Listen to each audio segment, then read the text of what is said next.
Passer la parole à Pierre Blériot-Niamec.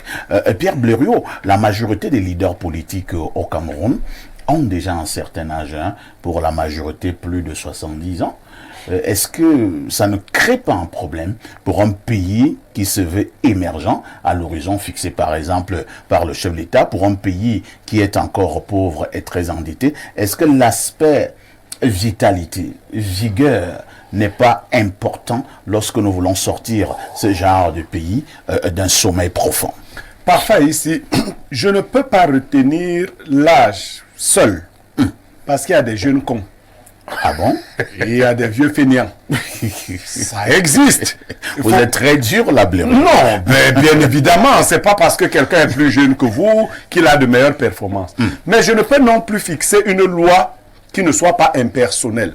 À supposer que le professeur Maurice Kamto ait toutes les caractéristiques physiques dont vient de parler M. Noah. Ce serait donc un homme exceptionnel, au même titre que Biya. Mais est-ce que si on fixe une règle, elle devrait s'arc-bouter sur des cas exceptionnels? Non. Moi, je pense honnêtement qu'il faudrait avoir une limitation d'âge en Afrique pour être chef d'État. Tout comme on dit, on ne peut pas être chef d'État avant 35 ans, mais il faut qu'il y ait un sommet. On ne peut pas avoir une base. Alexa, par exemple, dit qu'elle voudrait un chef d'État de moins de 80 ans. Je rachète une partie de son analyse et moi, je descends encore plus bas. Moins de 110. Moi, je dis jusqu'à 70 ans que ce soit bon. Pourquoi? Il ne faut pas que les gens fassent comme si le Cameroun est né hier. Les deux chefs d'État que nous avons eus, Ahidjo est devenu chef d'État à 36 ans. Oui. Paul Biya est devenu à 49 ans. Pourquoi vous voulez devenir chef d'État après 80 ans, après 90 ans, à 100 ans? Attends, on ne va pas nous recréer la biologie. C'est pour la stabilité. Ce qui nous assure la stabilité aujourd'hui, c'est l'armée.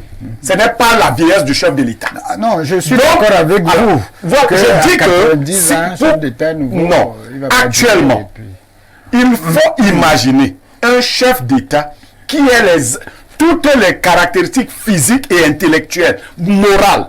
Et je dis c'est ça qui nous pose problème. Parlons des caractéristiques morales.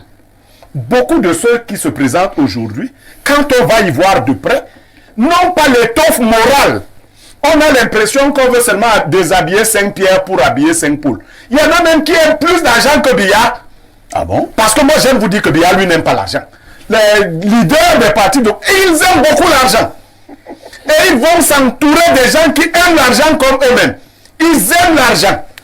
Le malheur de Biya, c'est que lui il est entouré des gens qui adorent l'argent. Donc il faut déjà qu'on me rassure qu'il y aura la rupture entre celui qui va remplacer Biya, parce qu'il faut qu'on remplace Biya. C'est trop. Maintenant, celui qui va le remplacer, s'il se fait entourer des gens qui ont un amour gargantuesque pour l'argent comme ceux qui sont autour de Biya, on n'aura rien fait. Et si pire que Biya lui-même, parce que comprenez bien mon analyse, Biya n'aime pas l'argent. L'entourage de Biya adore l'argent. Si celui qui devient chef d'État du Cameroun aime l'argent et s'entoure des gens qui adorent l'argent, nous sommes foutus. Parlons des caractéristiques, continuons au niveau de la propriété physique et morale.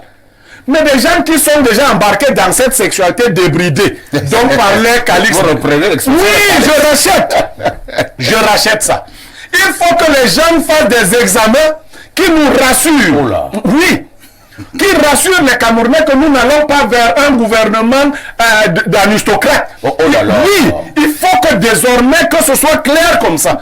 Que le Cameroun ne sera pas dirigé par des hommes qui sont en même temps des femmes. Vous voulez que l'un des critères est devenu maintenant chef d'État? Oui, que ce soit un examen de cette partie de notre corps. On vous fasse un examen au niveau de Tout à fait. Tout à fait. Parce qu'on en a marre. C'est une grande première. Oui, moi je mets ça comme critère parce que ça assure même la solidité physique des individus. Ne voyez pas les gens qui vacillent là, parce que quand on vous prend de cette façon-là, vous ne pouvez pas être quelqu'un de sérieux. Et là, je vous prends autre chose. Si vous avez un homme qui va avec un autre homme, Calix dit, non mais cet homme vous soumet. L'homme qui va avec vous, ce n'est pas toujours vous qui deviendrez chef d'État. Si c'est votre parrain du derrière, qui est là, posté quelque part, et vous devenez chef d'État, comment vous allez lui parler dans ces conditions-là?